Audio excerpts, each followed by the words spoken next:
Assalamualaikum warahmatullahi wabarakatuh ya guys. Kali ini saya akan menunjukkan piala-piala yang saya dapat.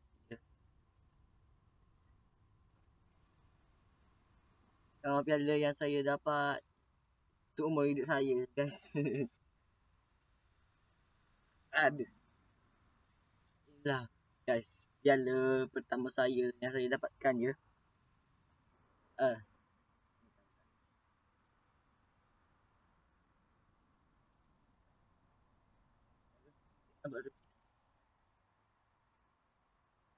Aduh, balik. Anugerah ni saya dapatkan masa tahun 2019. Ya.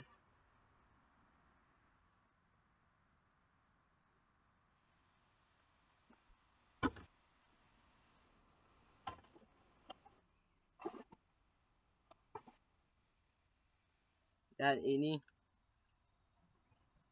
medal yang saya dapatkan semasa berkemah di mana? Sekolah Merbau Menyusut. Dapat kemah Merbau Menyusut ya guys. Saya dapat Johan bantu mula guys.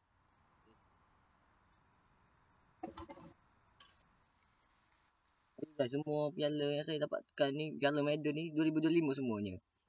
Yang tadi piala pertama saya tu piala prasekolah.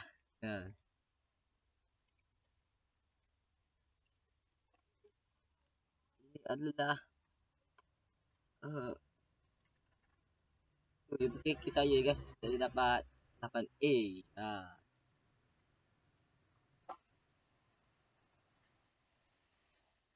Dan ni pula saya dapat piala STEM dan peringkat daerah. Johan nombor 1.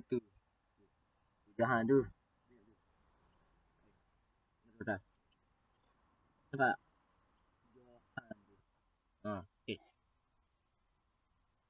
Nanti kalau saya sudah dapat yang negeri lah. Minggu ni hari Ahad saya cikgu saya tak sempat beri. Sebab ada pertandingan saya kat sekolah, jadinya tak sempat bagi lagi tu. Okay guys, kalau saya dah dapat piala ni yang peringkat negeri tu, saya akan bagi tunjuk lah di part keduanya video ni ya. Okay, saja guys, bye.